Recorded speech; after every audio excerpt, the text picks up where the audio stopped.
If you are looking for bets for UFC Rio, you have come to the right place. How we doing, everybody? My name is Young Pasty, aka the White Boy Wonder, and I am here today to give you all of my official bets for UFC Rio. I got 7 bangers coming your way today. Oliveira versus Gamrot. The card's all right, but we are going to take advantage of all of these great betting opportunities. Now, as we always do, we have to recap last week.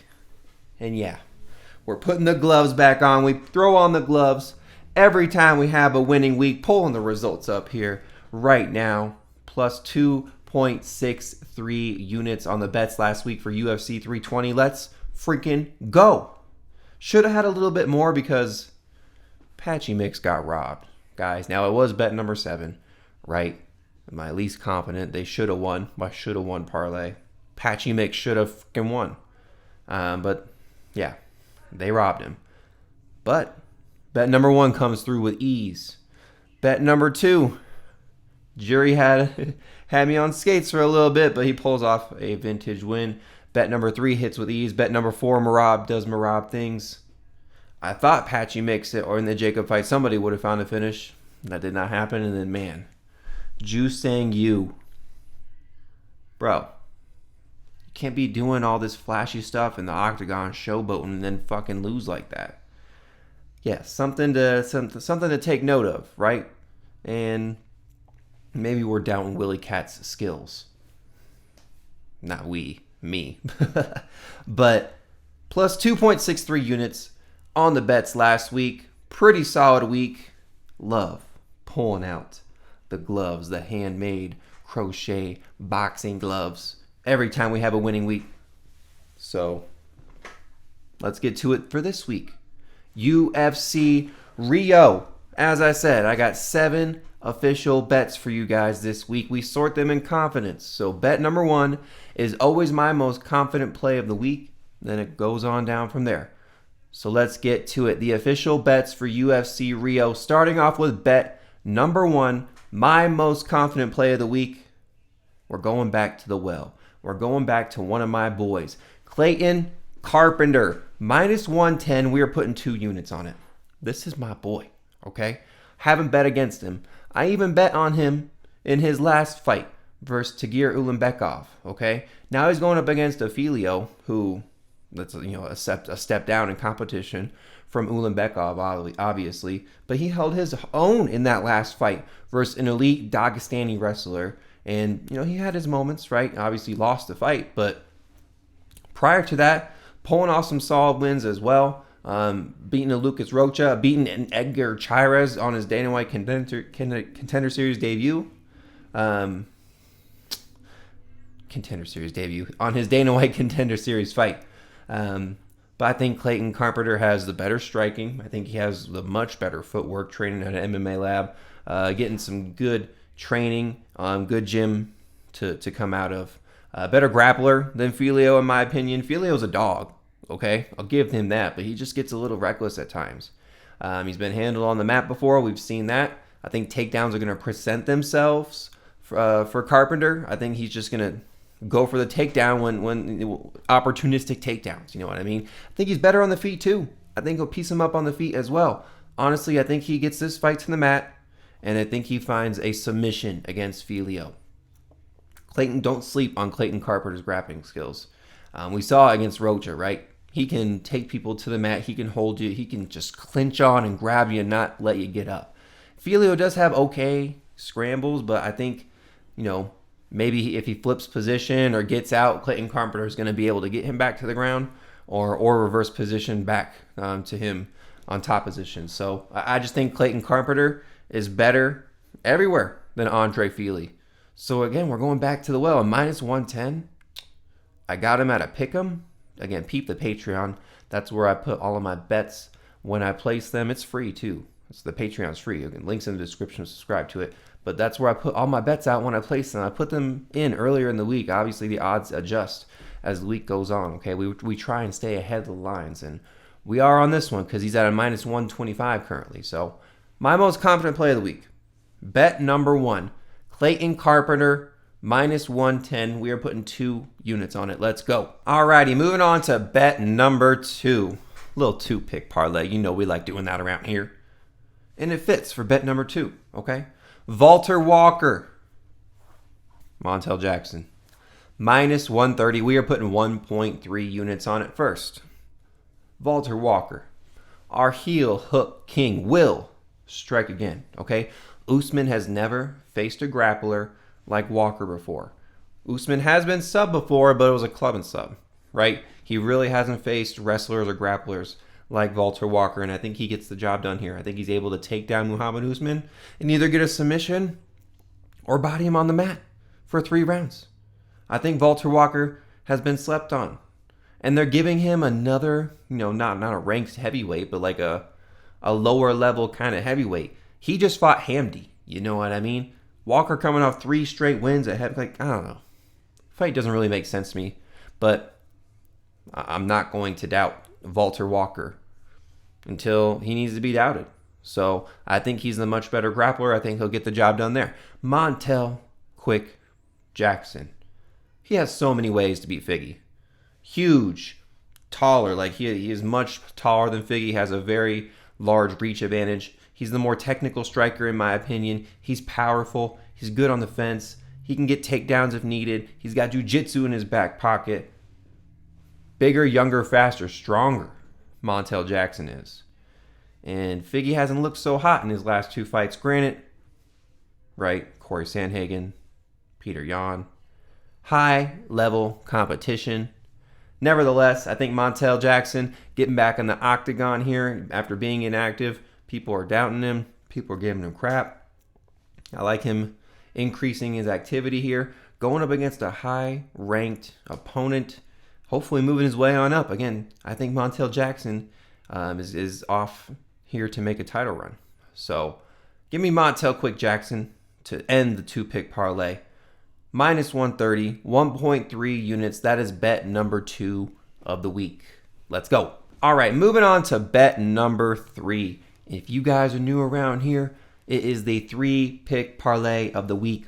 We find 3 good legs, put them all together to get a good number. Now, if you're new around here or if you have not, please click that subscribe button. We're on the road to 400 subscribers, so I would really appreciate it if you could do that for me. The 3-pick parlay of the week. Petrino, Mesquita, Álvarez.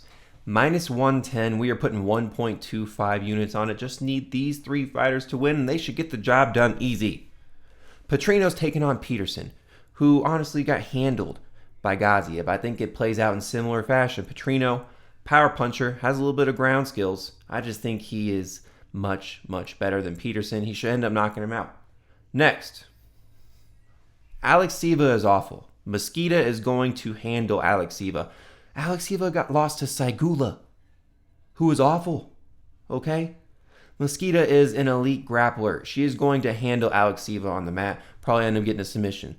And then lastly, Joel Álvarez is a specimen, guys. He is going to handle Vicente Luque. I was this close to putting Vicente Luque as Lamb of the Week, but I didn't want to disrespect him like that. Right? But Álvarez is going to show that Luque deserves that Lamb of the Week title because elite footwork, the striking is amazing, submission threats are there. Moving up to weight, his frame's going to be filled out. He's going to be much more powerful, and he's going to be a lot bigger than Luque, even moving up in weight too. So I love all 3 of these fighters. Get the job done for us. Petrino, Mesquita, Álvarez. Minus 110. We're putting 1.25 units on it. That is the 3-pick parlay of the week. Let's freaking go. All right, moving on to bet number 4. Fight does not go the distance in these 2 fights. Alekseeva versus Mesquita and Simon Oliveira versus Lizardo. Minus 124. We are putting 1.25 units on it. The first fight, Alekseeva versus Mesquita. We just kind of talked about it in the last bet, in bet number 3. Alekseeva is super aggressive, right? And her gas tank is awful. So if she does end up getting a finish, it's going to be early. And it would unfortunately ruin bet number 3, right? But a finish is bound here because if Alekseeva ain't getting it, Mesquita's going to get it on the mat. For sure. I don't see any reason that she's not able to take down Alekseeva. And when she does, Alekseeva is not very good in the grappling world. Mesquita should be able to snatch up a submission, arm bar, rear naked choke, arm triangle, something with the legs and knees. Pretty quick and easy. And then secondly, Oliveira versus Luzardo. Two guys looking for their first win in the UFC. They're both hungry. They both have suspect cardio. They both have red flags all over the place. Somebody's getting finished. Somebody is getting finished, okay?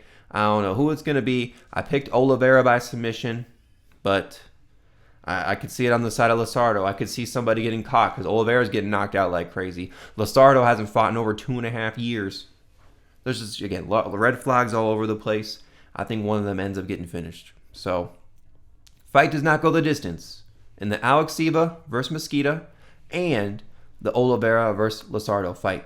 Minus 124. We're putting 1.25 units on it. That is bet number 4 of the week. Let's go. Alrighty, moving on to bet number 5.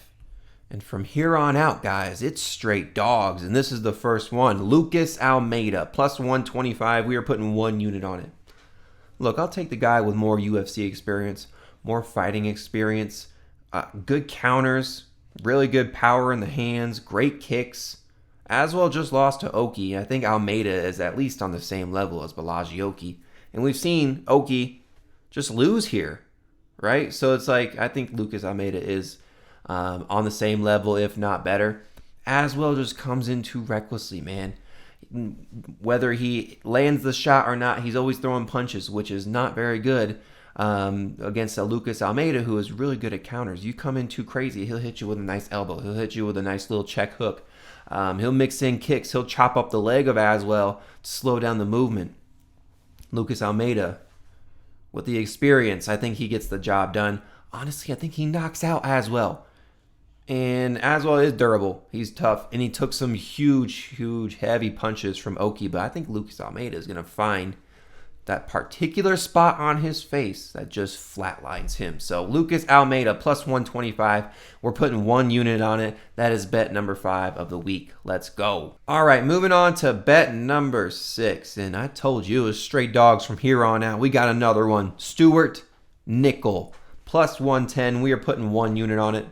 He's going up against Lucas Rocha, who is a very tiny man. Honestly, I think Lucas Rocha might be one of the smallest fighters ever in the UFC. And Stewart Nickel ain't much, he's not a big man either, but you'll see he's going to be much more bigger than Stewart Nickel, more physical, and I think he's just going to be able to manhandle him, dude. He got manhandled by Clayton Carpenter. I think Stewart Nickel's going to be able to do the same thing. Now, his fight with Jesus Aguilar, he just made a mistake. Honestly, he was looking pretty impressive. He was just overzealous with the grappling and the scrambles. Ended up getting put into a handstand, taken down, and put into a ghillie. And Aguilar has, as you've seen, one of the nastiest ghillies around. So I'm going to give him another shot here. It's a fade on Lucas Rocha too because, again, he's so freaking tiny. Reaches, got some T-Rex arms on a very small frame. I know it's flyweight here, but I mean, come on, dude is super tiny. I can't back him here. I'm going to go with Stewart Nickel. I'm going to give him another shot. I'm going to back him at dog money at plus 110, and that is bet number 6 of the week. Let's go. All right, moving on to bet number 7, our last bet of the week. We have Mateusz Gamrot, plus 100. We're putting 1 unit on it. It is bet number 7 for a reason. I'm the least confident in it, but I saw Gamrot at plus money. I'm going to take the shot. There's 2 main reasons why I do not like Oliveira in this spot. Number 1, this is way too quick of a turnaround from a brutal KO versus Topuria.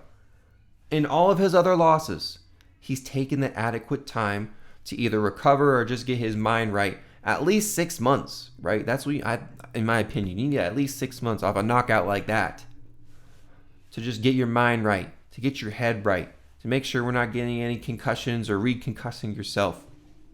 It's just too quick of a turnaround. And then number 2, Oliveira loses minutes on his back. And we've seen it much more here getting older, right? Got handled not handled, but lost minutes on the mat to Arman. Lost minutes on the mat to Islam. So And he's, willing to take the fight to the mat and sit there on his back because he's looking and searching for submissions and trying to get off damage. Gamrot has no problem just sitting there laying on you and looking for takedowns and top control. I think Gamrot is going to get the takedowns. I think Oliveira at times will either pull guard or just accept getting taken down. Now, if it stays on the feet, which would be in Oliveira's benefit, things are going to get dicey for this bet. Things are going to get dicey for Gamrot. I wouldn't say he's the more crisp or better striker. He found success in moments versus Arman Tsarukyan, and Gamrot beat Arman Tsarukyan in a 5-round fight. Had the cardio to do it. Now, as we've seen in these previous fights here, his cardio is kind of lacking, and he's taking this fight on short notice. So how's the cardio going to hold up? You know what I mean? But I think we see a classic Gamrot performance. I think he's able to secure takedowns. I think it's going to be a boring fight. I think, again, Oliveira took this fight too quick off of a brutal KO from Topuria.